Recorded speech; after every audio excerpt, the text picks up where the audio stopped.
जी अस्सलाम वालेकुम। कैफ 3 आज के लेक्चर आगाज करते हैं। लेक्चर 61। आज के लेक्चर में हम चैप्टर 13 स्टार्ट करने जा रहे हैं। चैप्टर 13 किस चीज़ से रिलेट करता है? डिजिटल डिसरप्शन से। आज स्टडी हम करेंगे डिजिटल डिसरप्शन क्या चीज़ है, किस बला का नाम है और इसका बिजनेस पे क्या इम्पैक्ट है। ठीक है, आज चैप्टर हमारा प्रीवियस लेक्चर में कंप्लीट हुआ था, इसलिए आज की होम असाइनमेंट तो नहीं, ऐसा ही है। रिटर्न होम असाइनमेंट नहीं है, लेकिन ऑनलाइन वाली होम असाइनमेंट्स हैं। ऑनलाइन वाली होम असाइनमेंट्स आपको पता है, क्लास में बैठ के चाय पीते हो। सुभान अल्लाह, सुभान अल्लाह।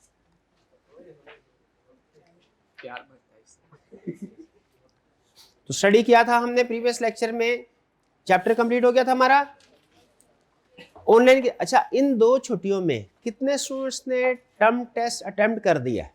2 छुट्टियों में आपने कहा था ना उससे पहले कि सर हम तो दिन रात एक करके तैयारी करेंगे टर्म टेस्ट की, आप अभी हमें असाइनमेंट ना दीजिए, क्योंकि असाइनमेंट नहीं करनी, हमने तो टेस्ट की तैयारी करनी है और टेस्ट अटेम्प्ट करना है। भाई इसी तरह की बात हुई थी ना। कितने स्टूडेंट ने टर्म टेस्ट को अटेम्प्ट किया? शाबाश। 1, बस 1, 2, 3, 4, 5। ये संडे को करना था। अच्छा, लेकिन हमने इन छुट्टियों में अपना टाइम जाया, आपने तो अपना टाइम जाया कर दिया ना, हमने नहीं अपना टाइम जाया किया। हमने क्या किया, हमने प्रीवियस जितने भी लेक्चर्स थे उनके भी ऑनलाइन क्विज बना के लेक्चर वाइज आपके पोर्टल पे LMS पे अपलोड कर दिए हैं। क्या आपने देखा है? किस स्टूडेंट ने ये देखा है कि प्रीवियस जितने भी लेक्चर्स थे उन सब के भी ऑनलाइन क्विज हमने अपलोड कर दिए हैं? ठीक है, हमने कहा आप काम करें ना करें, हम तो अपना काम करें। इसीलिए आपने अब वो जो क्विज हैं, अब रिवीजन स्टेज भी शुरू हो गया ना, क्योंकि लास्ट मंथ है ना, तो लास्ट मंथ में आपने रिवीजन भी करनी है कि जब लेक्चर खत्म हो जाएंगे सारे तब रिवीजन स्टार्ट करनी है कि आखिरी दिन में आपका जब सिलेबस कंप्लीट हो तो एक दफा रिवीजन भी होनी चाहिए कंप्लीट। रिवीजन तो अब आपने क्या करना है, डेली बेसिस पे आपने 2 लेक्चर्स जो हैं वो रिवाइज करने हैं ऑनलाइन क्विज। अब जो डेली बेस पे आपका क्विज हुआ करेगा ना, 2 लेक्चर होंगे प्रीवियस वाले और 1 लेक्चर होगा करंट वाला। जैसे आज अगर लेक्चर नंबर है 61, तो कल जो आपकी होम असाइनमेंट है ना, यानी मंडे को, वो आपने एक लेक्चर नंबर 61 अटेम्प्ट करना है और फिर लेक्चर नंबर 1 और 2, ये 2 लेक्चर या 2 और 3 जो भी LMS के ऊपर अवेलेबल है। ठीक है, तो जो 2 लेक्चर्स हैं उनको टोटल कितने हो गए? 3। इसकी आपकी रिवीजन भी इससे हो जाएगी, टेस्टिंग भी हो जाएगी। ये आपने करके आना है। Done ji?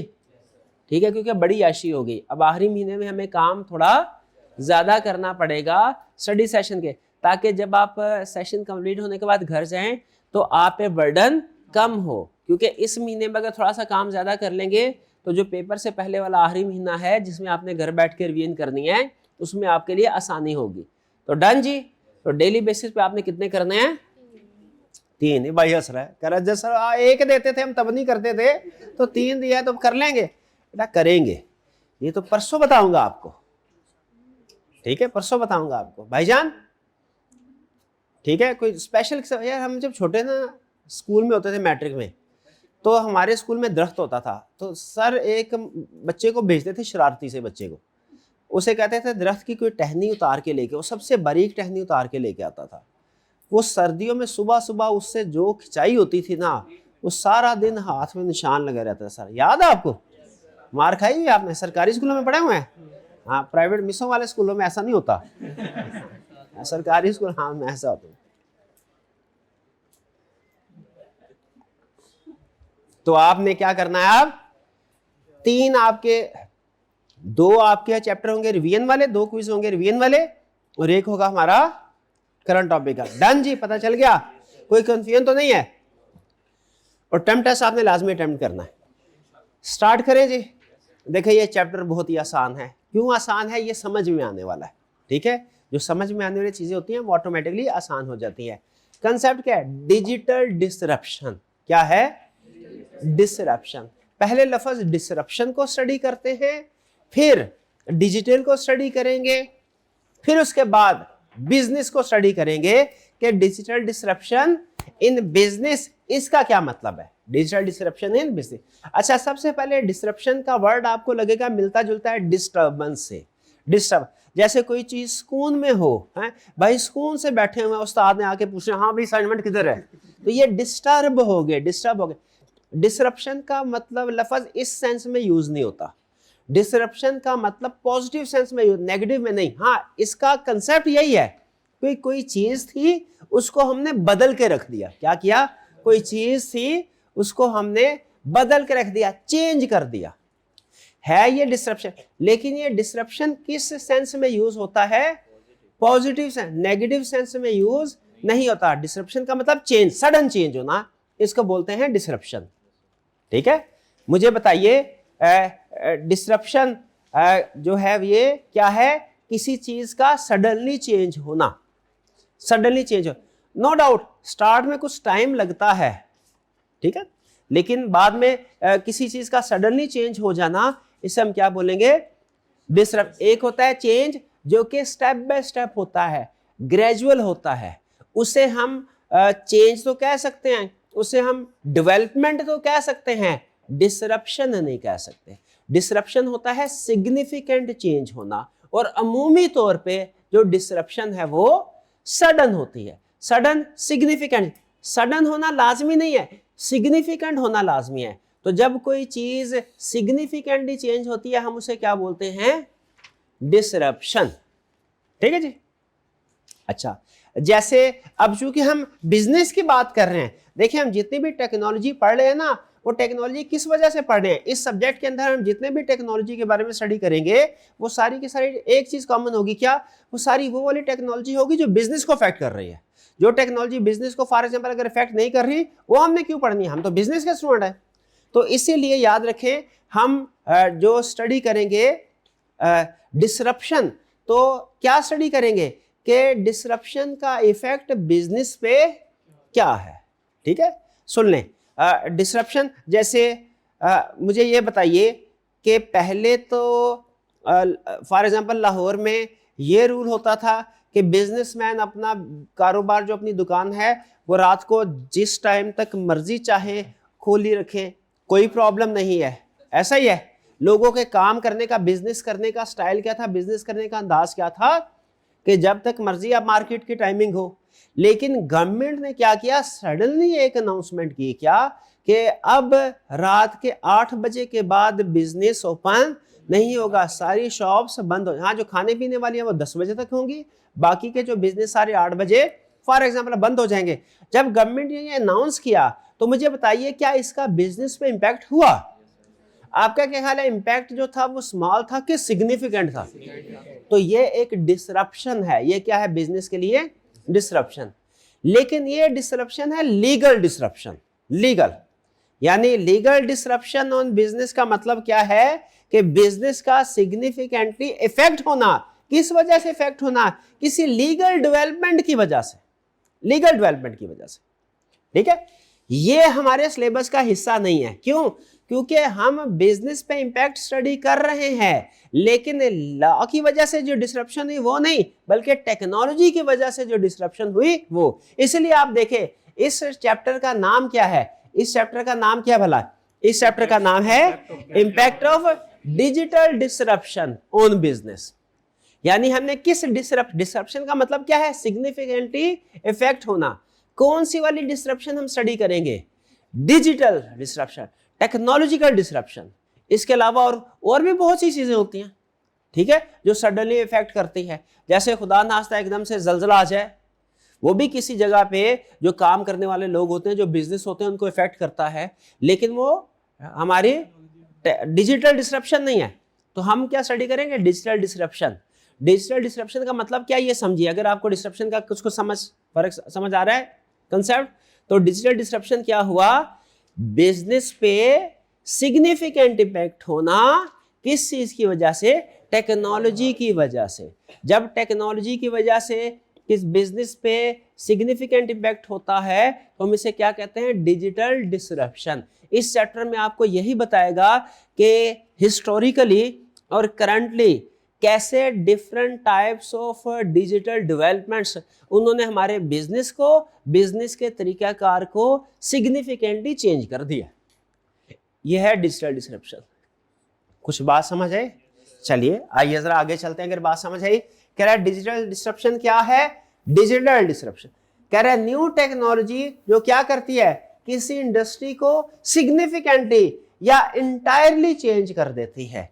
Transforming how business deliver value, जो कि बिजनेस को चेंज करके रख, ट्रांसफॉर्म का मतलब क्या है, चेंज करके रख देते हैं कि बिजनेस कैसे कस्टमर को वैल्यू डिलीवर करता है। कस्टमर को वैल्यू कैसे डिलीवर करते हैं हम, दो चीजों की वजह से। नंबर वन, क्या डिलीवर कर रहे हैं, कैसे डिलीवर कर रहे हैं। जैसे फर्ज कीजिए अगर कोई रेस्टोरेंट अपने कस्टमर को फूड डिलीवर कर रहा है तो अपने कस्टमर को वैल्यू कैसे डिलीवर करता है, दो तरीकों से। नंबर वन, क्या डिलीवर कर रहा है, फूड, डिलीशियस फूड। अगर फूड मजे का होगा तब वैल्यू डिलीवर होगी। या दूसरा कौन सा, how goods are delivered, goods कैसे डिलीवर की जाती है। अगर गुड्स वो जल्दी डिलीवर करेगा, जैसे कस्टमर ने ऑर्डर किया फॉर एग्जांपल, जल्दी डिलीवर कर दिया। पहले कस्टमर जो है वो रेस्टोरेंट आके खाना लेता था, अब उन्होंने होम डिलीवरी भी शुरू कर दी, तो क्या वैल्यू ऐड हुई। ये है ट्रांसफॉर्मेशन, वैल्यू कैसे डिलीवर की जाती है। तो डिजिटल डिसरप्शन क्या है, अब सुनिएगा काम की बात। डिजिटल डिसरप्शन ये है अगर टेक्नोलॉजी की वजह से बिजनेस के तरीकाकार पे, बिजनेस मॉडल पे सिग्निफिकेंट चेंज आए, छोटा मोटा चेंज नहीं, सिग्निफिकेंट चेंज आए, इसे हम कहेंगे डिजिटल डिसरप्शन। बिजनेस के यानी बिजनेस क्या सेल कर रहा है, कैसे सेल कर रहा है। अगर टेक्नोलॉजी की वजह से बिजनेस की इन दो चीजों पे फर्क पड़े, फॉर एग्जांपल किन दो चीजों पे, कि बिजनेस क्या सेल कर रहा है, कैसे सेल कर रहा है, इसे हम कहेंगे डिजिटल डिसरप्शन। ठीक है। अच्छा, अब ये टर्म ऐसी है कि ये डेफिनेशन बताने से समझ में नहीं आएगी, ये मिसालें डिस्कस करने से, एग्जाम्पल के जरिए से समझ आएगी। मुझे ये बताइए, पुराने जमाने में लोग जब सफर करते थे तो जानवरों पे सफर करते थे, ऊंट पे, घोड़े पे, पुराने, समझ लीजिए आज से कोई 5, 7, 8, 10 हजार साल पहले। ठीक है। लेकिन उसके बाद पहिया इजाद हुआ। ठीक है। अच्छा, वैसे फर्ज कीजिए पहले एक घोड़ा था, वो घोड़ा था, नस्ल ऐसी थी वो थोड़ा स्लो भागता था, वो जैसे 20 किलोमीटर फी घंटा की रफ्तार से भागता। फिर एक और घोड़ा आया, वो 25 किलोमीटर फी घंटा की रफ्तार से भाग, एक और नस्ल आई। फिर एक और नस्ल आई जो 35 किलोमीटर फी घंटा की रफ्तार से भागती थी। मुझे बताइए, ये भी आहिस्ता आहिस्ता डेवलपमेंट हो रही है, क्या हम इसे डिसरप्शन बोलेंगे? ये डिसरप्शन नहीं है। क्यों? ये स्लो ग्रोथ है। डिसरप्शन क्या है? जब पहिया इजाद हुआ, जब पहिया इजाद हुआ तो फिर जो सफर करना, जो स्पीड है वो ज्यादा बढ़ गई।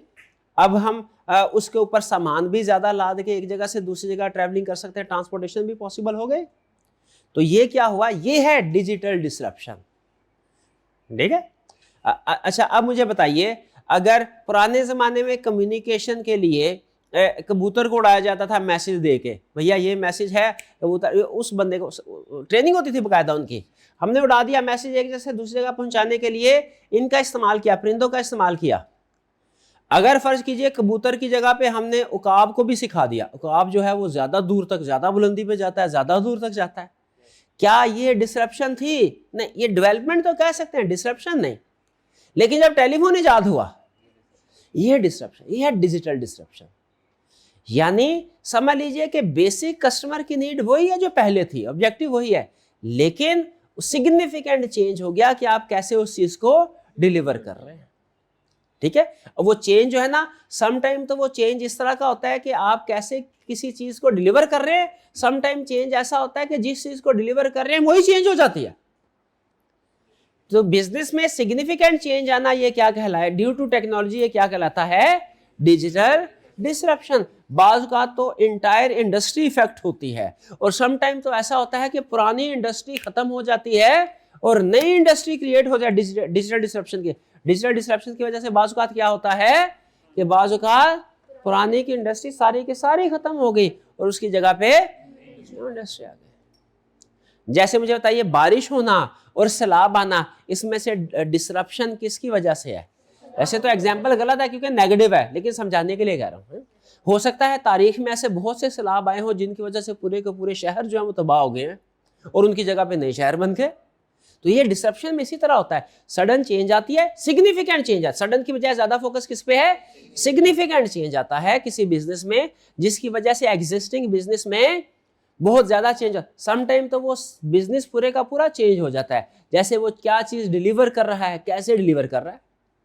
ठीक है। अब आइए जरा बुक में जो एग्जांपल दी गई है डिजिटल डिसरप्शन की उसको स्टडी करते हैं। बुक में जो उसने डिजिटल डिसरप्शन की एग्जांपल्स दी है वो एक तो उसने बताया है कि पुराने जमाने में जैसे ट्रैवलिंग ट्रांसपोर्टेशन वाली एग्जांपल मैंने आपको दी, पहले जमाने में घोड़ों पे सफर करते थे, फिर पहिया इजाद हुआ कैरेजेस, फिर उसके बाद मोटर इजाद हुई कार, फिर उसके बाद उबर के भैया कार भी खरीदने की जरूरत नहीं है कार, और अब क्या है ये रोबोट एक्सेस यानी रोबोट जो है ड्राइवरलेस कार्स, अब उनका जमाना आ गया टेस्ला।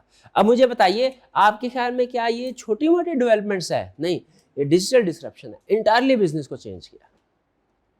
ठीक है, जो तरीकाकार है वैल्यू डिलीवर करने का उसको सिग्निफिकेंटली चेंज किया। इसी तरह एंटरटेनमेंट इंडस्ट्रीज है, कहता है आज से 20-25 साल पहले देखें, आज से 20-25 साल पहले अगर लोगों ने मूवी देखनी होती क्या करते थे? वो वीसीआर होता था घर में, ठीक है, वो बाजार से वो मूवीज लेके आते थे और देखते थे। फिर इसके बाद हाँ वो टेप रिकॉर्डर, फिर इसके बाद क्या हुआ?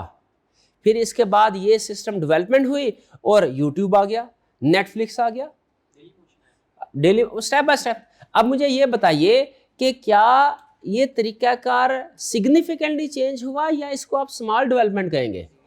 कि पहले तो भाई घर से बाहर जाके उधर वो किराए पे वो वीडियो लेके आते थे, घर आके देखते थे। अब क्या है, घर बैठे ही आप ऑनलाइन जो मूवी देखना चाहे, जो सॉन्ग देखना चाहे, जो कुछ भी अच्छी चीज बुरी चीज देखना चाहे आपके सामने अवेलेबल है। ये क्या है? ये है डिजिटल डिसरप्शन कि कैसे गुड्स को जो चीज कस्टमर रिक्वायर कर रहा है उस चीज को या उस चीज को डिलीवर कैसे किया जाएगा, इसको सिग्निफिकेंटली चेंज किया गया। इन शॉर्ट अगर आप देखें तो कोई भी सेक्टर आज से 25-30 साल पहले जैसे ऑपरेट कर रहा था ना, आज ऑपरेट नहीं कर रहा वैसे। इवन टीचर जैसे पढ़ाते थे, स्टूडेंट जैसे पढ़ते थे, आज से 25-30 साल पहले सिस्टम और था, आज कुछ हो रहा है। उसने आई क्या अपने एग्जांपल दी ट्रैवलिंग की, ट्रांसपोर्टेशन की। आज से 25-30 साल पहले ट्रांसपोर्टेशन का मोड कुछ और था, आज कुछ और है। और इनमें जो चेंजेस हैं, क्या ये छोटी मोटी चेंजेस हैं? सिग्निफिकेंट। ये है डिजिटल डिसरप्शन। तो बेसिकली वो आपको इस चैप्टर के जरिए क्या सिखाना चाह रहा है? इस चैप्टर के जरिए एक चीज सिखाना चाह रहा है, क्या कि टेक्नोलॉजी के चेंज होने की वजह से कुछ बिजनेस में चेंजेस आती हैं, रूटीन की चेंजेस आती रहेंगी। पहला सबक ये कि आपका जिस भी प्रैक्टिकली जिस बिजनेस का भी हिस्सा बनेंगे, डेली लाइफ में रूटीन में हफ्ते बाद महीने बाद उसमें कुछ ना कुछ चेंजेस आती रहेंगी। कुछ चेंजेस हैं रूटीन की और कुछ चेंजेस ऐसी हैं जो कि सिग्निफिकेंट है, डिजिटल डिसरप्शन। आपको ये समझाने की कोशिश कर रहा है इस चैप्टर के अंदर कि आपको आपके बिजनेस में जो भी टेक्नोलॉजिकल इंपैक्ट आ रहा है ना, उसके साथ अवेयर रहें, अपनी आंखें खुली रखें। जो भी इफेक्ट आ रहा है, टेक्नोलॉजी चेंज हो रही है, अपने बिजनेस को भी उस लिहाज से चेंज करते रहे। वरना अगर टेक्नोलॉजी अपने बिजनेस को इंपैक्ट किया और आपने बिजनेस चेंज नहीं किया तो फिर क्या होगा? आपका बिजनेस खत्म हो जाएगा।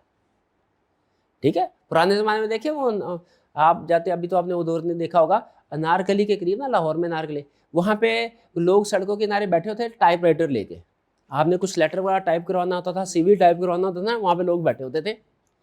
लेकिन जैसे ही कंप्यूटर आया, आपके ख्याल में क्या कंप्यूटर का आना, कंप्यूटर से पहले टाइपराइटर यूज होते थे लेटर वगैरह लिखने के लिए, कंप्यूटर आने के बाद क्या आपके ख्याल में कंप्यूटर का आना एक नॉर्मल डेवलपमेंट थी या डिजिटल डिसरप्शन थी? डिजिटल डिसरप्शन थी। अब वहां पे कुछ लोगों ने तो फौरी तौर पे टाइपिंग, दोनों में फर्क होता है, बज़ाहिर एक ही चीज है जैसे दिखने में कि टाइपिंग कर रहे हैं, लेकिन फर्क होता है। सबसे बड़ा फर्क क्या है कि आप अगर गलती कर रहे हैं टाइपराइटर में तो आप उसको इरेज नहीं कर सकते, उसको क्रॉस करना होता था। जबकि कंप्यूटर में अगर आप कोई गलती करें, आपको बैक स्पेस करे, पता नहीं चलता आपने गलती की है। तो जिन लोगों ने तो अपने बिजनेस को अपने शिफ्ट कर लिया, अपने आप को कंप्यूटर पे टाइपिंग सीख ली, वो तो सिक्योर हो गए। लेकिन जिन लोगों ने टेक्नोलॉजी को अडॉप्ट नहीं किया वो ऑब्सोलीट हो गए। ठीक है, इसी तरह अगर आप देखें, अब एग्जांपल्स कुछ इस तरह की अजीब सी है, लेकिन चूंकि वो कंसेप्ट समझाने के लिए और बुक में भी एग्जांपल का जिक्र इसलिए आपके साथ शेयर कर रहा हूँ। हमारे ज़माने में जब समझ लीजिए कि मैं कितना 15-20 साल का इस एज में होऊंगा, तो घर के करीब होते थे कैसेट प्लेयर वगैरह होते थे, घर में वो टेप होती थी, उसके ऊपर वो कैसेट चला करते थे। तो हमारे घर के करीब शॉप होती थी, उसने कैसेट प्लेयर रखे थे, 30 रुपए की कैसेट मिलती थी। लेकिन आहिस्ता आहिस्ता जैसे जब कंप्यूटर आया, फिर इंटरनेट आया, फिर सीडी का दौर आया, ठीक है, अब उस शॉप में मुझे याद है कि उसने सीडी नहीं रखी, उसने सिर्फ वो पुरानी टेप, क्योंकि वो कह रहा था 20-25 साल से हम बिजनेस कर रहे हैं, तो 20-25 साल से लोग ये कैसेट प्लेयर ही खरीदते हैं। लेकिन सीडी में क्या हुआ, सीडी में जैसे वो कैसेट प्लेयर में 60 मिनट की रिकॉर्डिंग होती थी, 30 मिनट एक साइड में, 30 मिनट्स की लगभग दूसरी साइड में। लेकिन सीडी हमने कहा वो जो फॉर एग्जांपल कैसेट के अंदर 10 सॉन्ग्स होते हैं, तो सीडी में तो 500 सॉन्ग्स आ जाते हैं। तो सीडी का ट्रेंड बढ़ गया। तो अब मुझे बताइए, अगर वो बिजनेसमैन अपने बिजनेस को चेंज ना करे और सिर्फ कैसेट प्लेयर ही सेल करता रहे, आपके ख्याल में क्या कमिंग डेज में वो बिजनेस सरवाइव कर पाएगा? नहीं कर पाया था। कुछ अरसे के बाद देखा वहाँ पे वो दुकान उसकी खत्म हो चुके थे, ठीक है। लेकिन क्या अब वो ये सोचे, यार समझ नहीं आती, पहले तो कस्टमर बहुत ज्यादा आते थे, अब अचानक ही कस्टमर आना कम क्यों हो गए हैं, उसको समझ नहीं आ रही। लेकिन क्या आपको समझ आ रही है किस वजह से है? डिजिटल डिस्ट्रप्शन की वजह से। तो हर बिजनेस में डिजिटल डिस्ट्रप्शन होती है, आपने उसको आइडेंटिफाई करना है, अपने बिजनेस में उसका इंपैक्ट देखना है और फिर क्या करना है, उसके मुताबिक बिजनेस को चेंज करना है, ठीक है। अब आज से 10 साल पर, कोरोना से पहले अगर आप देखें तो ऑनलाइन एजुकेशन, ऑनलाइन क्लासेस, हमारे टीचिंग प्रोफेशन की अगर बात करें, इस इंडस्ट्री की बात करें, ऑनलाइन क्लासेस नहीं होती थी इतनी ज्यादा, ठीक है। रेयर केस में कोई शायद रिकॉर्डिंग होती हो तो होती हो, कमर्शियल बेसिस पे रिकॉर्डिंग उम्मीद तौर पे नहीं होती थी 10-12 साल पहले। लेकिन कोरोना के बाद सिग्निफिकेंटली टेक्नोलॉजी चेंज हुई, अपग्रेड हुई, ठीक है। 4G है, पहले तो जाहिर है क्योंकि जब अब बिजनेस चेंज होता है ना, तो आपको उसके लिए, नए बिजनेस के लिए टेक्नोलॉजी एक ड्राइवर है डिसरप्शन का। तो अगर तो हम अभी भी वो 2G 3G के दौर में रह रहे होते तो शायद ऑनलाइन लेक्चर अभी भी डिलीवर करना पॉसिबल ना होता LMS पे, ऑनलाइन सिस्टम पे। अब ये 4G 5G टेक्नोलॉजी की वजह से, चूंकि इंटरनेट की स्पीड ज्यादा है, तो अब ये पॉसिबल हुआ कि स्टूडेंट घर बैठ के भी लेक्चर को देख सकता है। यह है डिजिटल डिसरप्शन। तो देखें, सारी चीजें चाहे भूल जाए, प्रैक्टिकली एक चीज आपने याद रखनी है, क्या? टेक्नोलॉजी हमेशा आपके बिजनेस को इफेक्ट करती रहेगी, ये कंफर्म है। आपने नजर रखनी है कि कौन सी नई टेक्नोलॉजी किस दिन हम आई है और हमारे बिजनेस को ये कैसे इफेक्ट कर रही है, और उसे क्या करना है, अडॉप्ट करना है। टेक्नोलॉजी को अपना दुश्मन नहीं समझना, उसे क्या समझना है, अपना दोस्त। ये आपके बिजनेस को आसान भी करेगी। यही बताया डिजिटल डिसरप्शन, और फिर उसे 2 एग्जांपल दी है डिजिटल डिसरप्शन को समझाने के लिए। एक एग्जांपल कौन सी दी है? ट्रांसपोर्टेशन वाली, पुराने जमाने में वो लोग वो घोड़ों पे जाते, अब क्या है, ड्राइवरलेस कार्स है। और दूसरी एग्जांपल कौन सी दी है? एंटरटेनमेंट की। पुराने जमाने में कैसेट प्लेयर होते थे, अब क्या है, अब नेटफ्लिक्स है, अब यूट्यूब है, घर बैठे, ठीक है। वो हमारे जमाने में याद है कोई टीवी ड्रामा लगता था जब हम छोटे होते थे, घर में बैठते, तो 8 से 9 बजे का टाइम होता था। 8 से 9 बजे का टाइम, वहाँ टीवी सीरीज स्टार्ट होती थी, 4 बजे स्टार्ट होता था PTV, और रात के 11 या 12 बजे तक सिर्फ चलता था। और उसमें जो एक ड्रामा होता था 8 से 9 बजे, और उस ड्रामे में भी एड्स चलते थे, तो हमें देखना होते थे एड्स। अभी भी ऐसा ही होता है ना, एड्स चल रहे होते हैं। लेकिन अगर आप वही ड्रामा यूट्यूब चैनल पे जाके देखिए, क्या है, आपको इंतजार करने की जरूरत नहीं है, आप अपनी मर्जी से जिस वक्त कन्वीनियंस हो आपको, आप देख सकते हैं। आपको कोई ऐड भी नहीं मिलेंगी उसमें अपने, हाँ यूट्यूब की तरफ से हैं, वो भी अगर आप उनकी सब्सक्रिप्शन ले ले तो एड्स भी खत्म, एड्स भी नहीं है, आपकी कन्वीनियंस है, ठीक है। एक ही वक्त में आप चाहे जितने मर्जी एपिसोड्स देख सकते हैं। तो बताइए, क्या ये डेवलपमेंट नहीं है? डेवलपमेंट। ये digital disruption, scope of disruption. भाई ये बात समझ, डिजिटल डिसरप्शन क्या है, समझ आया? सिग्निफिकेंट चेंज किसकी वजह से? टेक्नोलॉजी की वजह। छोटा मोटा चेंज नहीं, सिग्निफिकेंट चेंज। अक्सर सडन होता है, लेकिन सडन होना लाजमी नहीं है, सिग्निफिकेंट होना लाजमी है। और इसकी एग्जांपल भी समझ आ गई कैसे डिसरप्शन वर्क करती है। और भी बहुत सी कह रहा है, ये तो मैंने आपको समझाने के लिए 2 एग्जांपल बताई हैं। ये डिजिटल डिसरप्शन हर बिजनेस में है, हर बिजनेस में, हर इंडस्ट्री को अफेक्ट करती है। रिटेल को कैसे अफेक्ट करती है? भाई पहले आपने शॉपिंग करनी होती थी ना रिटेल में, तो कस्टमर आज से 15-20 साल पहले घर से जाता था, शॉपिंग करके घर वापस आता था। अब क्या है, घर ऑनलाइन, ई कॉमर्स। कोई चीज ऐसी नहीं गालबन जिसको आप घर बैठे खरीद ना सकते हो। ये क्या डिजिटल डिसरप्शन है? अब बल्कि कस्टमर जो है वो घर बैठ के शॉपिंग करना पसंद करते हैं, कन्वीनियंस है, कंपैरिजन करना, प्राइस का कंपैरिजन करना आसान हो जाता है, ठीक है। तो अब मुझे बताइए, क्या इस चीज का, ई कॉमर्स का बिजनेस में भी इंपैक्ट आया है? बिल्कुल आया। पहले अगर आपको वही बिजनेस करने के लिए एक बड़ी बिल्डिंग की जरूरत होती है ना, करोड़ों रुपए की, अब कोई बिजनेस की जरूरत नहीं है। अब आप छोटा सा गोदाम ले लें, वहां पे सामान रखें, सिर्फ वेबसाइट बनाएं, आपकी वेबसाइट पे ऑर्डर आएंगे और आप ऑर्डर डिलीवर करते जाएं। पहले पूरे लाहौर में कस्टमर को डिलीवर करने के लिए आपको 10 जगहों पे ब्रांचेस बनाना पड़ते थे। अब क्या है, अब एक ही रेस्टोरेंट है, एक ही जगह पे, क्या है, फूड पांडा के जरिए से ऑर्डर किया फूड का, पूरे लाहौर में जहां पे भी ऑर्डर किया आपको एक ही वेयर हाउस से वो डिलीवरी बॉय पिक करेगा ऑर्डर और निकल जाएगा डिलीवर करने के लिए। डिफरेंट डिलीवरी ऑर्डर्स हो गए, एक ईस्ट वाला, एक वेस्ट वाला, नॉर्थ वाला, अलग अलग डिलीवरी करते हैं। तो क्या डिजिटल डिसरप्शन से कस्टमर पे भी इफेक्ट हुआ है और बिजनेस पे भी, कि सिर्फ कस्टमर पे? दोनों पे इफेक्ट हुआ है, ये बताना चाह रहा है। ठीक है, इसने रिटेल इंडस्ट्री को भी इफेक्ट किया है, हेल्थ केयर को भी इफेक्ट किया। हेल्थ केयर को कैसे इफेक्ट किया है भाई? जिस तरीके से रोबोट टैक्सी ड्राइव कर रहे हैं उस तरीके से रोबोट ऑपरेशन भी कर सकते हैं। अभी हालांकि चूंकि इसमें रिस्क ज्यादा है, मिलिट्री में और हेल्थ सेक्टर में अभी एआई को यूज नहीं किया गया। ठीक है, आपने शायद देखा होगा, लोग ये कहते हैं कि वो जो अमेरिका ने अटैक किया ये इस पे ईरान के स्कूल पे, तो उसमें वो एआई को यूज़ किया गया था, तो कुछ मिस कैलकुलेशन हो गई शायद।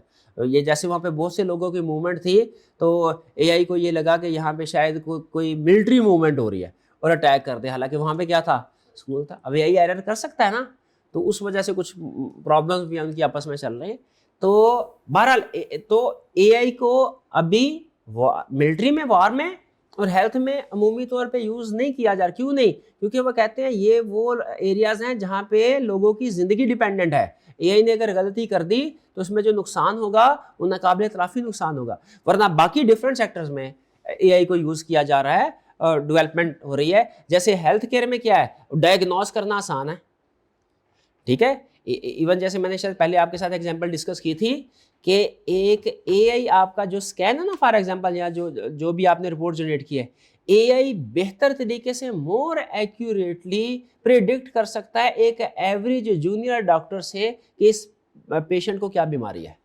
जूनियर डॉक्टर हो सकता है 2-3, वो आपको पता है रिपोर्ट देखी हो ना आपने, उसमें 20-25 तरह के पैरामीटर्स होते हैं। डॉक्टर्स उम्मीद तौर पे 2-3 को कंसीडर करते हैं, बाकियों को कुछ कंसीडर करते हैं, कुछ नहीं करते। लेकिन एआई क्या करेगा, सारे पैरामीटर्स वो ज्यादा कंप्रीहेंसिव एनालिसिस करेगा। तो हेल्थ केयर में भी डिसरप्टिव टेक्नोलॉजी का इंपैक्ट है, अकाउंटिंग में भी है। ठीक है, वो पहले जो हम रिकॉर्डिंग वो रजिस्टर पे किया करते थे, अब क्या है, सॉफ्टवेयर में करते हैं। आप एक ट्रांजैक्शन सिर्फ पास करें अभी कि सेल्स हुई है 5,000 की, विद इन 1 सेकेंड आपका general update, ledger, trial balance, income statement, balance sheet click करें, आपकी फाइनेंशियल स्टेटमेंट तैयार है, प्रिंट निकाल सकते हैं। ये क्या है, डिजिटल डिसरप्शन। तो स्कोप क्या है डिजिटल डिसरप्शन का? हर इंडस्ट्री में, हर इंडस्ट्री में, यानी अभी मुझे नहीं पता, अभी शायद आपको भी नहीं पता, क्वालिफिकेशन के बाद आप किस इंडस्ट्री को ज्वाइन करेंगे, लेकिन जिसको भी ज्वाइन करें मुझे इतना पता है और आपको भी होना चाहिए, क्या टेक्नोलॉजी उसको इफेक्ट जरूर करेगी। ड्राइवर्स ऑफ डिजिटल डिसरप्शन, यानी टेक्नोलॉजी, डिजिटल डिसरप्शन किन चीजों की वजह से होती है? ड्राइवर मतलब रीजन, कॉजेज क्या है डिजिटल डिसरप्शन के? सबसे बड़ा कॉज क्या है डिजिटल डिसरप्शन का? टेक्नोलॉजिकल एडवांसमेंट सबसे बड़ा ड्राइवर का मतलब क्या है? रीजन। कॉजेज क्या है डिजिटल डिसरप्शन के? डिजिटल डिसरप्शन का सबसे बड़ा कॉज क्या है? Technological advance. टेक्नोलॉजी अपग्रेड होती रहती है, एडवांस होती रहती है। जैसे कौन सी technology? AI, blockchain, cloud computing, edge computing. मुझे बताइए ये क्वांटम कंप्यूटिंग, क्या ये सारी मुझे बताइए कि ये स्मॉल चेंजेस हैं, स्मॉल डेवलपमेंट्स हैं? नहीं। तो ड्राइवर्स क्या है डिजिटल डिसरप्शन के? सबसे पहला और सबसे प्रोबेबली बड़ा ड्राइवर क्या है? Technological advancement. टेक्नोलॉजी जैसे जैसे अपग्रेड होती जाएगी, डिजिटल डिसरप्शन, बिजनेस फैक्ट होते जाएंगे, डिजिटल डिसरप्शन होती जाएगी।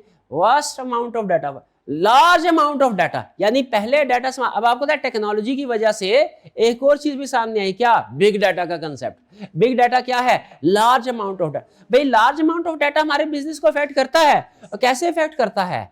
आप ज्यादा डिटेल्ड एनालिसिस कर सकते हैं, ज्यादा डिटेल एनालिसिस कर सकते हैं। जैसे आप रिटेलर हैं तो आप ज्यादा बेहतर प्लानिंग कर सकते हैं कि मेरी सेल्स साल के किस हिस्से में कितनी होती है और मुझे किस टाइम पे अपना इन्वेंट्री का लेवल कितना रखना चाहिए। ठीक है, आप ये भी इवन एनालिसिस कर सकते हैं कि एक दिन के किस घंटे में हमारे पास कस्टमर ज्यादा होते हैं। ठीक है, इवन लोग तो इस लेवल पे एनालिसिस कर रहे हैं कि जैसे ही कस्टमर आए तो स्कैन करके इतना भी प्रिडिक्ट कर सकते हैं आपका सिस्टम या सॉफ्टवेयर कि ये कस्टमर आपसे चीज बाय करेगा कि नहीं करेगा। इस हद तक भी कैलकुलेशन करते हैं, वो डिफरेंट एल्गोरिदम्स होते हैं। तो लार्ज अमाउंट्स ऑफ डाटा है, इसकी वजह से क्या होता है? आप अपने ऑपरेशंस को इंप्रूव करते हैं। क्यों? आजकल असल में जो डाटा है ना, यही वेल्थ है। और डाटा सम टाइम हमने शायद चैप्टर 1 में भी ये स्टडी किया था, कुछ कंपनीज ऐसे भी होती है जो सिर्फ इस वजह से डाटा कलेक्ट करती हैं ताकि आगे डिफरेंट कंपनीज को सेल कर सकें। कंपनीज इस डाटा को बाय भी करते हैं। ठीक है, तो कैसे लार्ज डाटा कैसे डिसीजन मेकिंग को इंप्रूव कर सकता है? एग्जांपल बताएं। लार्ज डाटा कैसे डिसीजन मेकिंग को इंप्रूव कर सकता है? जैसे एक बिजनेस के पास जितना ज्यादा सेल्स का डाटा होगा वो उतना बेहतर अपनी इन्वेंट्री की प्लानिंग कर सकता है। कंज्यूमर एक्सपेक्टेशन, कंज्यूमर एक्सपेक्टेशन भी क्या डिजिटल डिसरप्शन का बायस बनती है? यस। जैसे जैसे कंज्यूमर की एक्सपेक्टेशन बढ़ती है ना, सेलर की मजबूरी बन जाती है एक्सपेक्टेशन को मीट करना। इसके लिए फिर उसे अपने बिजनेस को सिग्निफिकेंटली चेंज करना पड़ता है। जैसे इसकी एक क्लासिक एग्जांपल है, जब मोबाइल आया, इनिशियली जब मोबाइल आया तो वो क्या था, उसमें सिर्फ 2 फंक्शंस होते थे। क्या भाई, कॉल आनी है, कॉल जानी है, मैसेज आना है, मैसेज आना है। लेकिन आहिस्ता आहिस्ता जब कंज्यूमर की एक्सपेक्टेशन बढ़ी, उन्होंने कहा जी नहीं, इसमें आप इसके साथ फॉर एग्जांपल डिफरेंट ऐप्स भी ऐड करें, भाई इसमें टास्क वाला सिस्टम भी होना चाहिए, इसमें कैलेंडर भी होना चाहिए, इसमें कैलकुलेटर भी होना चाहिए, इसमें अलार्म भी होना चाहिए। अब जैसे जैसे कंज्यूमर की एक्सपेक्टेशन, कंज्यूमर की डिमांड बढ़ती गई, वैसे वैसे जो मैन्युफैक्चरर्स हैं वो क्या करते गए, उसमें वो ऑप्शंस ऐड करते गए। तो कंज्यूमर के डिमांड्स की वजह से, कंज्यूमर की एक्सपेक्टेशन की वजह से डिजिटल डिसरप्शन का बायस बनते हैं। रेगुलेटरी चेंजेस, बाज़ लॉ जो है वो ऐसी रिक्वायरमेंट्स इंट्रोड्यूस करवा दे, लेकिन ये रेगुलेटरी चेंजेस वो है जो टेक्नोलॉजी से रिलेटेड है। जैसे बैंकिंग सेक्टर के अंदर रिक्वायर्ड है कि बैंकिंग सेक्टर में जो सिस्टम यूज होगा वो अपग्रेडेड होगा, उसके सिक्योरिटी फीचर्स भी आम सिस्टम से ज्यादा, क्योंकि वो हैकर्स के लिए सबसे ज्यादा टारगेट होता है, इंसेंटिव होता है। तो अगर रेगुलेटर्स की रिक्वायरमेंट हो कि बैंकिंग सेक्टर के अंदर जो सिक्योरिटी सिस्टम यूज किया जाएगा उसमें एडवांस फीचर होंगे, तो उनको मजबूरी मारे वो जाहिर है सिस्टम इंप्लीमेंट करना पड़ेगा। तो ये भी ड्राइवर हो गया डिजिटल डिसरप्शन का, रेगुलेटरी चेंज। और क्या है, ग्लोबल कनेक्टिविटी। जैसे जैसे इंटरनेट क्विक हो रहा है, फास्ट हो रहा है, वैसे वैसे ग्लोबल कनेक्टिविटी बढ़ रही है। और जैसे जैसे ग्लोबल कनेक्टिविटी बढ़ रही है, कनेक्टिविटी मतलब हम डिफरेंट कंट्रीज के लोगों के साथ कनेक्ट हो रहे हैं, वैसे ही बिजनेस करने के मौके भी बढ़ रहे हैं। तो इंटरनेट का 3G से 4G पे जब गया तो बहुत से बिजनेस जो पहले पॉसिबल नहीं थे अब पॉसिबल हैं। 3G पे for example online lecture possible नहीं थे, रुक रुक के चलने थे। 2G पे तो छोड़ ही देना, 2G पे 3G पे भी लेक्चर रुक रुक के चलने थे। अब 4G आने के बाद ये पॉसिबल हुआ, स्पीड ज्यादा इंटरनेट की, ये बिजनेस जो है कर सकते हैं हम। लेकिन कुछ बिजनेस ऐसे हैं जो 4G पे भी नहीं हो सकते। वो कौन से है? जैसे एग्जाम्पल दी थी हमने ड्राइवरलेस कार्स। क्यों भला? उसमें हमें माइक्रो सेकंड के अंदर डिसीजन करना भी है और इंप्लीमेंट भी करना है, फौरी ब्रेक लगानी है। वो 4G में पॉसिबल नहीं है। वो फिर कैसे? वो 5G टेक्नोलॉजी आएगी तो फिर पॉसिबल होंगे, फिर कमर्शियली ज्यादा आप देखेंगे कि उनका इस्तेमाल बढ़ गया है। वरना 4G में तो टाइम लगेगा, जितनी देर में डाटा जाएगा सेंटर रूम में। इवन एज टेक्नोलॉजी भी अगर आप यूज करें तो उसमें भी कुछ टाइम लगेगा। तो ग्लोबल कनेक्टिविटी, इंटरनेट और 5G की वजह से फर्म्स के लिए बिजनेस के मौके ओपन होंगे। बताइए क्या कुछ समझ आ रही है आपको? देखिए लर्निंग ऑब्जेक्टिव 1 में अभी हमने क्या क्या पढ़ा है। हमने स्टडी किया डिजिटल डिसरप्शन क्या है, क्लियर। हमने स्टडी किया डिजिटल डिसरप्शन की एग्जांपल्स कि ये कैसे वर्क करता है। फिर हमने डिस्कस किया स्कोप। स्कोप में हमने कहा भैया ये तो हर इंडस्ट्री को अफेक्ट करेगा। और रीजंस क्या है, कॉजेस क्या है, ड्राइवर्स ऑफ डिसरप्शन टेक्नोलॉजी क्या है। वो ड्राइवर, सबसे बड़ा ड्राइवर क्या है, यानी किस वजह से बिजनेस डिसरप्ट होते हैं, टेक्नोलॉजिकल एडवांसमेंट की वजह से, और इसके अलावा रेगुलेशंस की वजह से, कंज्यूमर एक्सपेक्टेशंस की वजह से, ग्लोबल कनेक्टिविटी की वजह से, और वास्ट अमाउंट ऑफ डाटा की वजह से। क्लियर? लिंक बन रहा है, समझ आ रहा है? ओके चलिए, अभी तक हमने ये देख लिया डिजिटल डिसरप्शन क्या है, उसकी एग्जांपल देख ली और रीजन देख ली किन वजह से डिजिटल डिसरप्शन होती है। अब देखते हैं impact of digital disruption on business, कि डिजिटल डिसरप्शन का बिजनेस पे क्या इंपैक्ट है। अच्छा मुझे सिर्फ एक चीज बताइए, ओवरऑल इंपैक्ट इसका पॉजिटिव होगा कि नेगेटिव होगा? पॉजिटिव होगा, शाबाश। लेकिन क्या इसका इफेक्ट कभी नेगेटिव भी हो सकता है? सवाल हो सकता है। याद रखें, जब भी कोई नई इंडस्ट्री आती है ना, या कोई नई चीज आती है, वो एग्जिस्टिंग किसी ना किसी चीज को इफेक्ट करेगी, रिप्लेस करेगी। ठीक है, जब पहिया आया, इजाद हुआ, हमारे जमाने में मैंने वो भी देखा, सड़कों के ऊपर टांगा चला करता था, और उसके ऊपर मैंने सफर भी किया हुआ, मजे की बात बताऊं। ठीक है, आपने तो देखा भी नहीं होगा शायद, सफर देखा हुआ है। हाँ, अब जब उबर फॉर एग्जाम्पल जब स्टार्ट हुई, तो अब मुझे बताइए, क्या अब सड़कों में टांगा चल सकता है? वो शायद दूर दराज के इलाकों में अभी भी चलता होगा, लेकिन अब यहाँ पे आपको शहरों के अंदर ये कन्वेंस नजर नहीं आएगी। क्यों? टेक्नोलॉजी ने रिप्लेस कर दिया। अगर आप देखें कंज्यूमर के पॉइंट, कंज्यूमर ये कहेगा भैया वो सवारी से बेहतर उसके ऊपर चढ़ने बड़ा मुश्किल, मुझे, मैं बचपन छोटा होता ना चढ़ा तो मुझे डर लगता था, उसके ऊपर एक पैर रखना होता था, एक दो दफा शायद मैं गिर भी गया था। वो बड़ा एक जाहिर स्टेबल नहीं होता, वो हिलता रहता है, तो मुश्किल होता था। अब उसकी निस्बत अगर आप देखें कंज्यूमर कहेगा सर ये गाड़ी तो बहुत कन्वीनियंट है, ठीक है, और फिर हमें खरीदने की जरूरत भी नहीं है। क्या जब कभी दिल किया कहीं पे जाना है, बटन दबाया, ऐप इंस्टॉल की, गाड़ी दरवाजे पे मौजूद। तो ये नो डाउट ओवरऑल इसका इंपैक्ट पॉजिटिव है। लेकिन अगर आप उस इंडस्ट्री से पूछे, जैसे तांगे वालों से पूछे, तांगे वाले तो कहेंगे नहीं सर ये तो बड़ी नेगेटिव चीज, हमारा तो रोजगार खत्म हो गया। टाइपराइटर वालों से पूछे, कंप्यूटर आया, गुड के बैड, उनके लिए क्या है? बैड। तो जब कभी डिजिटल डिसरप्शन आएगी, ये किसी ना किसी इंडस्ट्री को इफेक्ट जरूर करेगी। इसमें अहम चीज क्या है हमारे सीखने के लिए, कि अगर ये किसी इंडस्ट्री को इफेक्ट कर रही है ना, तो उस इंडस्ट्री के लोगों को चाहिए अपनी स्किल्स को अपग्रेड कर ले, अपने आप को चेंज करें। वो डिजिटल डिसरप्शन उनको इतना इफेक्ट नहीं करेगी जितना उनका बिहेवियर उनको इफेक्ट करेगा, कि नहीं हमने स्टेटस को में रहना है। ठीक है, तो यहां पे बता रहा है कि इंपैक्ट क्या होगा। अब देखिए इसमें जो एग्जांपल्स आपको दिखाएगा वो पॉजिटिव इंपैक्ट ही बताएगा, और ओवरऑल इंपैक्ट पॉजिटिव ही होता है, लेकिन ज़हन में रखिएगा कहीं ना कहीं इसका थोड़ा बहुत नेगेटिव इफेक्ट भी होगा कुछ लोगों को, और ये वो लोग होंगे जो रिफ्यूज कर देते हैं कि हमने अपने आप को वक्त के साथ, टेक्नोलॉजी के साथ चेंज नहीं करना। ऑपरेशनल एफिशिएंसी, क्या डिजिटल डिसरप्शन से ऑपरेशनल एफिशिएंसी होती है? कोई लेटेस्ट जितने भी टेक्नोलॉजी या टूल्स हैं उनमें से कोई एक एग्जांपल लेके मुझे साबित करें कि ऑपरेशनल एफिशिएंसी होगी। कैसे? ऑटोमेशन के, ऑटोमेशन डिजिटल डिसरप्शन से क्या होगा? रोबोटिक प्रोसेस ऑटोमेशन, याद है? रोबोटिक प्रोसेस ऑटोमेशन से क्या है? काम जल्दी हो गया, हाँ, और एरर भी कम हुए, कॉस्ट भी कम हुई। तो डिजिटल डिसरप्शन से ऑपरेशनल एफिशिएंसी इंप्रूव हुई, कस्टमर एक्सपीरियंस बेहतर हुआ। बिल्कुल। अब क्या है, बोर्ड्स के जरिए से, चैट बोर्ड्स के जरिए से, रोबोटिक प्रोसेस ऑटोमेशन नहीं, चैट बोर्ड्स के जरिए। चैट बोर्ड क्या है? ये ऐसे रोबोट है जो स्पेसिफिकली सिर्फ काम करते नहीं। आपको बताया था ना बोर्ड्स दो तरह के हैं, एक वो जो बातें करते हैं, एक वो जो काम करते हैं। रोबोटिक प्रोसेस ऑटोमेशन कौन से वाले बोर्ड्स हैं? जो काम करते हैं। और ये जो चैट बॉट है, कस्टमर, ये बातें करते हैं। ये क्या करेंगे? इंफॉर्मेशन शेयर करेंगे। पहले आपने आई कैप से कोई इंफॉर्मेशन लेनी होती थी, मुझे याद है हमारे ज़माने में मैंने कन्वर्जन करवाना था एक पेपर का, तो उस वक्त कराची में कॉल करते थे तो 1 मिनट के 20 रुपये होते थे। उस वक्त 20 रुपये बहुत ज़्यादा थे, ये आज से समझे 20-22 साल पहले। तो मेरे पास सिर्फ, मुझे याद है कि 100 रुपया था, और मैंने कॉल करनी थी आई कैप में, और 5 मिनट का टाइम था, और मैंने उसे 1 मिनट कॉल करने में लग गया उधर से ऑपरेटर के, और दूसरे मैंने कहा जी सर एलिमेंट डिपार्टमेंट में बात करें, उन्होंने कहा होल्ड करें। वो होल्ड करने में 1.5 मिनट गुजर गया। उस वक्त तो 1-1 सेकंड काउंट करते थे, कॉस्ट हो रही होते थे। ठीक है, इन्फॉर्मेशन चाहिए आपको तो इतना टाइम लगता था, कॉस्ट लगती थी। अब क्या है, आपको इन्फॉर्मेशन चाहिए कि जी पेपर कब है, फॉर एग्जांपल मैंने अपनी रजिस्ट्रेशन चेंज करनी है, कैसे करूं? चैटबॉट मौजूद है कि आपकी साइड पे जाएं, स्टैंडर्ड क्वेरीज जितनी भी होगी वो रिप्लाई कर देगा। हाँ, अगर क्वेरी स्टैंडर्ड से हटके है तो वो क्या कहेगा?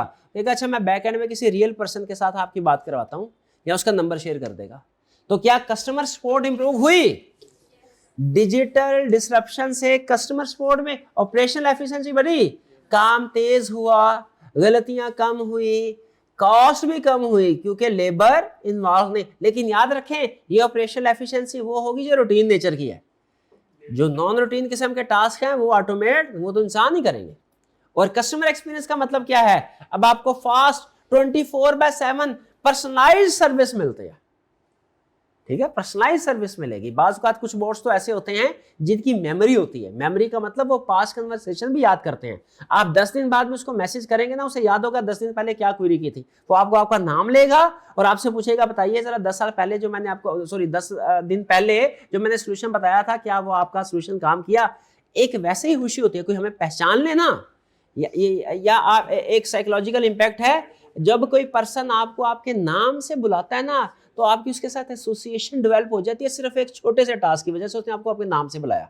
इसे बिजनेस में सिखाते हैं कि कस्टमर को बजाय सर के उसके नाम से बुलाए, ताकि कस्टमर को एक पर्सनल फीलिंग महसूस हो रहा कि मैं अहम हूं, मुझे किसी ने याद रखा है। तो जब बॉट आपको आपके नाम से बुलाएगा, आपका पुराना इशू आपके साथ डिस्कस करके हालचाल, तो मुझे बताइए पर्सनलाइज्ड एक्सपीरियंस से कस्टमर एक्सपीरियंस इंप्रूव होगा कि नहीं होगा?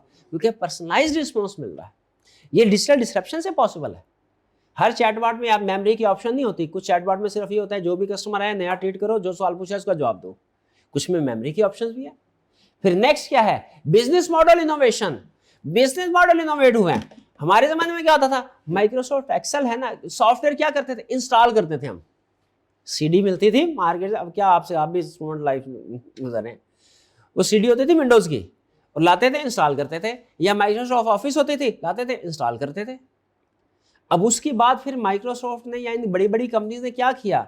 उन्होंने क्लाउड कंप्यूटिंग स्टार्ट कर दी, क्लाउड स्टोरेज स्टार्ट कर दी। अब क्या होता है? अब जो एप्लीकेशंस हैं वो इंस्टॉल नहीं होती, वो इंस्टॉल वाली ऑप्शन भी देते हैं, लेकिन क्या करते हैं? क्लाउड पे अकाउंट क्रिएट करते हैं, क्लाउड के जरिए से सर्विस प्रोवाइड करते हैं, ताकि ये जो घर में इंस्टॉल वाला काम है ये खत्म हो जाए। इसके नो डाउट और भी बहुत से फायदे हैं। कंपनीज को क्या फायदा है? अब वो जो इलीगल तरीके से इंस्टॉलेशन होती थी वो बहुत कम हो गई है। हैकर्स अभी भी ये काम करते हैं, लेकिन फिर उसमें खतरा भी होता है कि हैकर्स आपके डाटा को भी हैक कर सकते हैं। ठीक है, तो बिजनेस मॉडल, अब मॉडल चेंज हो गया। जैसे अब आपको वो डिफरेंट, पहले होता था वन टाइम इंस्टॉलेशन, अब अगर आप देखें तो सॉफ्टवेयर लाइफ टाइम या वन टाइम इंस्टॉलेशन कॉस्ट नहीं, बल्कि मंथली सब्सक्रिप्शन, ईयरली सब्सक्रिप्शन पे चलते हैं। अब आप देखें अक्सर जो, बल्कि मोर देन 90% आप एप्लीकेशन देखेंगे ना, वो आपको सब्सक्रिप्शन मॉडल पे चलेंगी। आज से 15 साल पहले ये मॉडल नहीं होता था। 15 साल पहले सिर्फ ये मॉडल होता था, ये वन टाइम कॉस्ट पे करें, उसके बाद परमानेंट आप सॉफ्टवेयर को इस्तेमाल कर सकते हैं। अब नहीं है। फिर प्लेटफॉर्म क्या है कि अब आप डिफरेंट प्लेटफॉर्म के जरिए से कस्टमर को वो सर्विस भी प्रोवाइड कर सकते हैं जो कस्टमर के पास फिजिकली नहीं है। जैसे प्लेटफॉर्म में आपको याद है हमें क्या था? वो क्या था? आस पास सास, ये प्लेटफॉर्म एज ए सर्विस याद है? Software as a service, infrastructure as a service, platform as a service, software as a service. ये उस प्लेटफॉर्म की बात कर रहा है कि अब ये क्या करते हैं। अब करंटली जो बिजनेस मॉडल्स हैं वो ऐसे हैं कि कस्टमर्स को सारे रिसोर्सेज प्रोवाइड करेंगे। अपना बिजनेस के पास अपने जो एसेट्स है, जैसे अपने रिसोर्सेज है, हार्डवेयर है, सॉफ्टवेयर है, वो कस्टमर्स को प्रोवाइड करेगा। कैसे? इंटरनेट के जरिए से, क्लाउड के जरिए से। यहाँ पे क्या है? अब बिजनेस मॉडल जो है वो टेक्नोलॉजी में चेंज हो गया। अब सब्सक्रिप्शन बेस्ड मॉडल है। और क्या है? डिसेंट्रलाइज्ड, यानी अब जो प्रोसेसिंग है वो डिसेंट्रलाइजेशन की तरफ जा रहे हैं। क्योंकि डिसेंट्रलाइज पहले होता था रिकॉर्ड रखना है ना, तो एक अथॉरिटी रिकॉर्ड रखा करती थी, ठीक है, बाकियों को एज्यूम करना पड़ता था कि ये रिकॉर्ड करेक्ट है। लेकिन अब डिसेंट्रलाइजेशन का कंसेप्ट क्या? खासतौर पे ब्लॉकचेन की वजह से रिकॉर्ड कीपिंग मोर ट्रांसपेरेंट है। तो ये हमारे बिजनेस मॉडल हैं। कितने एग्जाम्पल बता रहा है? टेक्नोलॉजी की वजह से बिजनेस मॉडल में क्या क्या चेंज आया। अब बिजनेस मॉडल जो है वो बेसिकली प्लेटफॉर्म के तौर पे यूज होते हैं, ठीक है, प्लेटफॉर्म एज ए सर्विस। अब सब्सक्रिप्शन बेस्ड मॉडल्स ज्यादा यूज होते हैं। अब सिस्टम डिसेंट्रलाइज्ड हो रहे हैं, ठीक है। क्या आप ये आपको चेंजेस नजर आ रही हैं? सब्सक्रिप्शन बेस्ड चेंजेस, डिसेंट्रलाइज्ड और प्लेटफॉर्म, यह है बिजनेस मॉडल इनोवेशन। तो टेक्नोलॉजी की वजह से क्या क्या बिजनेस में चेंजेस आया? सबसे पहले क्या पढ़ा हमने? ऑपरेशनल एफिशिएंसी बढ़ी। फिर क्या पढ़ा हमने? कस्टमर सपोर्ट इंप्रूव हुई। फिर क्या पढ़ा हमने? न्यू बिजनेस मॉडल आ रहे हैं। क्या? New business model. कौन कौन से नए बिजनेस मॉडल आ रहे हैं? जैसे infrastructure as a service, platform as a service, उसने एग्जांपल एक दिया, ये सारी कैटेगरी वही है। सॉफ्टवेयर एज ए सर्विस, ये न्यू बिजनेस मॉडल है, पहले नहीं होता था। फिर इसके बाद सब्सक्रिप्शन बेस्ड मॉडल और decentralised model, blockchain technology. Supply chain transformation. Supply chain transformation का मतलब क्या है कि सप्लाई चेन में भी डिजिटल डिसरप्शन है। भाई सप्लाई चेन में कैसे, जैसे internet of thing, internet of thing के जरिए से आप ट्रैक कर सकते हैं। भाई मैंने कोरियर किया भाई को फॉर एग्जांपल कोई चीज या कोई सामान भिजवाया या कोई गाड़ी, या फॉर एग्जांपल हम गाड़ी रेंट पे देते हैं, अब मैंने भाईजान को रेंट पे दी 2 दिन के लिए, पता नहीं है भाई लाहौर से बाहर ना ले जाए, तो क्या मैं ट्रैक कर सकता हूं? बिल्कुल, आप अपनी व्हीकल को ट्रैक कर सकते हैं, अपनी कंसाइनमेंट को ट्रैक कर सकते हैं, ताकि आपको पता हो इस वक्त आपकी कंसाइनमेंट एग्जैक्ट किस जगह पे है। यह supply chain transformation, real time shipment tracking कर सकते हैं। और क्या है, ब्लॉकचेन। ब्लॉकचेन टेक्नोलॉजी को भी सप्लाई चेन में यूज किया जा सकता है। याद है आपको जो हमने बताया था, ओरिजिन से लेके डेस्टिनेशन तक, और इसमें कोई अल्टरेशन भी नहीं कर सकता। ठीक है, जैसे कहीं ऐसा ना हो चीजें मैं मंगवाऊं इसराइल से और मैं ऐसे कहूं कि जैसे मैंने चाइना से इंपोर्ट की है और पाकिस्तान में बेच रहा हूं। आपको पता है पाकिस्तान के अंदर इसराइल के कोई चीज सेल नहीं हो सकती। इवन इसराइल के ओरिजिनेट भी हो ना, तो चाहे रॉ मटेरियल इसराइल का था, बाकी किसी दूसरे मुल्क में मैन्युफैक्चर हो, वहां से आए, यहाँ पे सेल नहीं हो। एक सर्टिफिकेट लगता होता है, certificate of origin.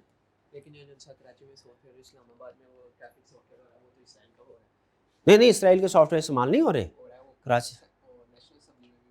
National assembly बात की थी इसराइल का सॉफ्टवेयर।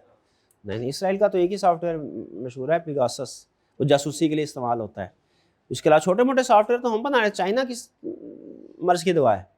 वैसे मेरे इल्म में नहीं है कि इसराइल का कोई सॉफ्टवेयर इस्तेमाल अगर हो रहा है तो जाहिर है वो, भाई अगर फर्ज कीजिए हो भी रहा है, तो नेशनल असेंबली में भाई ने कहा, ये बात हुई थी कि इसराइल का कोई सॉफ्टवेयर कराची में कोई ट्रांसपोर्टेशन के लिए ट्रैफिक सिस्टम में यूज हो रहा है, तो वो इशू था, बैन था, इसलिए तो फिर नेशनल असेंबली में बात हो रही है। वो जाहिर है उसको देखेंगे कि किसने मंगवाया, किसने इंस्टॉल किया।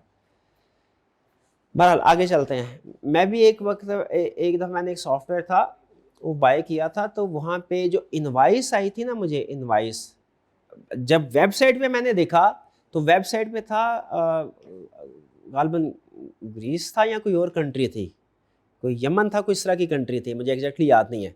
लेकिन जब मैंने पेमेंट कर दी, जब इनवाइस आई, तो इनवाइस के नीचे मैंने देखा वो इसराइल लिखा हुआ था।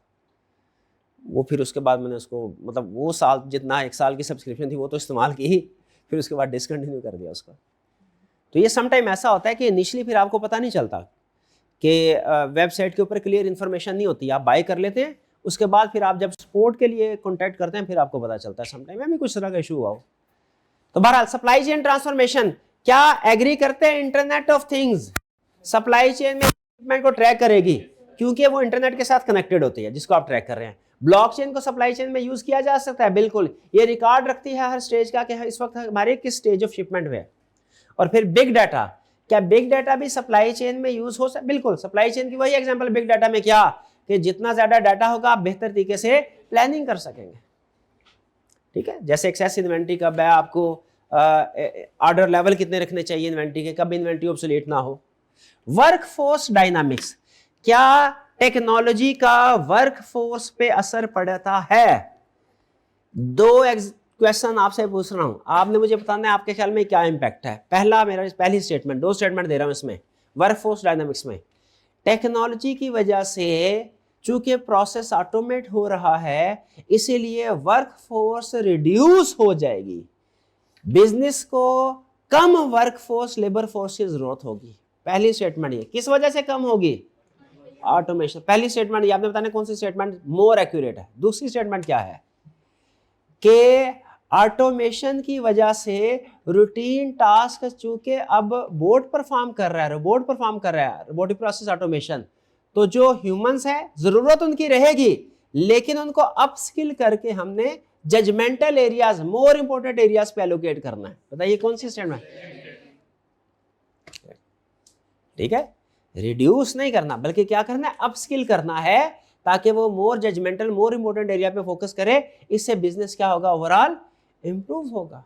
जैसे आपने अभी आजकल एक लेटेस्ट डिस्कशन चल रही है, इनिशियली जब एआई का स्टार्ट हुआ, लॉन्च हुआ, तो ये कहा जा रहा था कि एआई हमारे बहुत से टास्क को ऑटोमेट करेगी और खास तौर पे जो जूनियर लेवल के डेवलपर्स हैं इनकी जरूरत खत्म हो जाएगी, क्योंकि अभी हम देख रहे हैं कि एआई जो है वो कोडिंग में अपने आप को बड़ा इंप्रूव कर रही है, और ऐसा है भी।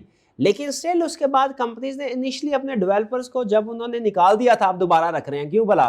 वो कहते हैं नो डाउट एआई जो है वो बेसिक कोडिंग कर रही है, लेकिन सम टाइम डिजाइनिंग फीचर वगैरह जो दूसरी चीजें हैं उसमें हमें डेवलपर की जरूरत पड़ती है। और इससे भी ज्यादा अहम चीज कि एआई की कॉस्ट हाई है, वो इतनी हाई कॉस्ट है, मतलब इनिशियली फॉर एग्जांपल अगर एक जूनियर डेवलपर 60,000 महीने में काम कर रहा था, तो एआई जो कोडिंग करती है ना, अगर उससे 8 घंटे की कोडिंग करवाएं तो उसका बिल टोकन होते चलाते हैं ना, और टोकन्स की बिलिंग होती है, एक दिन का बिल बाजुका तो 1 लाख से ज्यादा हो जाता है।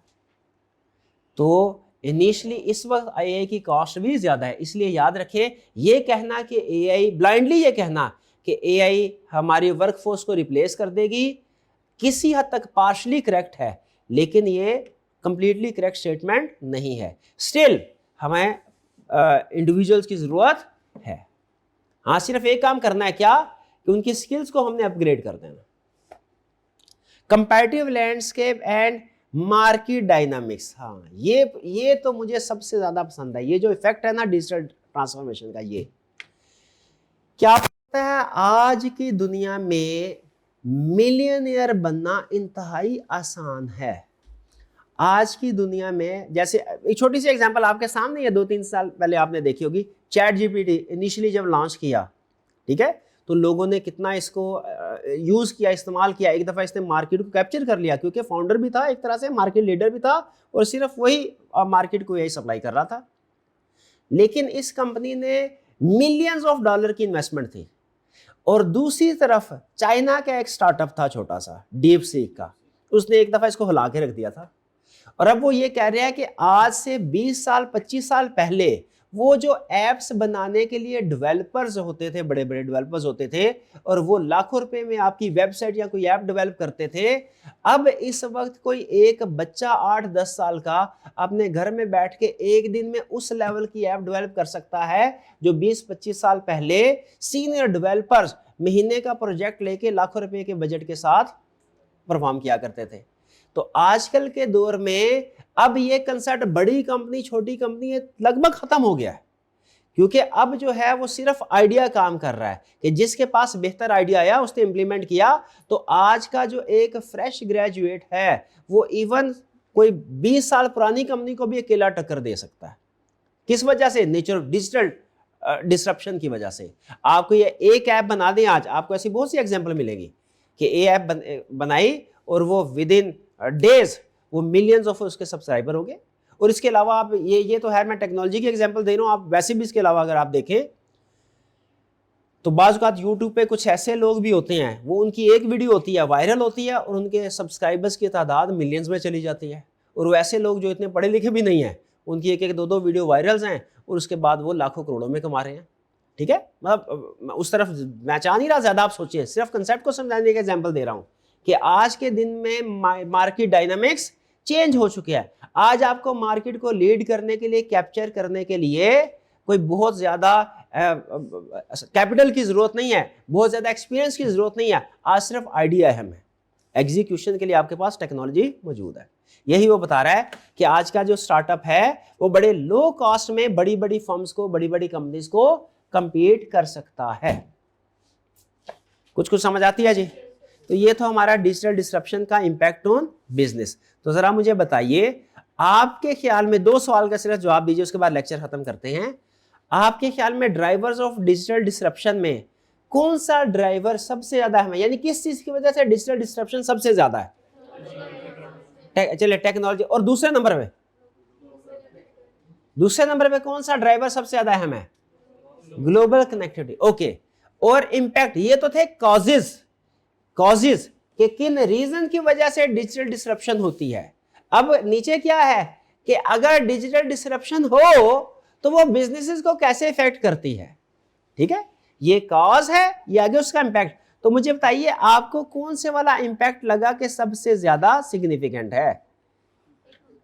क्या operational efficiency, customer experience, business model, supply chain, workforce, या कंपैरेटिव? और दूसरे नंबर पे कौन से वाला ड्राइव इंपैक्ट सबसे ज्यादा सिग्निफिकेंट लगा? कौन सा? Business model. चले, गुड। बहरहाल ये सारे ही है, जाहिर है हमने या तो सारी करने, सिर्फ आपकी जजमेंट के लिए आपसे पूछ रहा था, जजमेंट एनालिसिस के लिए। तो ये था हमारा आज का लेक्चर। चैप्टर हमारा किस चीज से रिलेट करता है? डिजिटल डिसरप्शन से। सीखा क्या हमने, डिजिटल डिसरप्शन क्या है और इसकी एग्जांपल्स देखी, और फिर इसके ड्राइवर्स यानी किन रीजन की वजह से डिजिटल डिसरप्शन होती है। और लर्निंग ऑब्जेक्टिव 2 में हमने क्या सीखा कि डिजिटल डिसरप्शन हमारे बिजनेस को कैसे इफेक्ट कर सकता है। ठीक है, आगे मजीद नेक्स्ट लेक्चर में इसको आगे लेके चलेंगे। लेकिन मुझे बताइए सिर्फ वन वर्ड आंसर पूरे चैप्टर का, वन वर्ड लेसन बता दे क्या है पूरे चैप्टर का प्रैक्टिकली, क्या कि जो भी डिजिटली टेक्नोलॉजी चेंज होती है आपने उसको अपोज नहीं करना, क्या करना है, उसको अडॉप्ट करना है। जो जितनी जल्दी अडॉप्ट कर लेगा उससे उतना ही ज्यादा फायदा ले पाएगा। आज का लेक्चर खत्म करते हैं, अल्लाह हाफिज।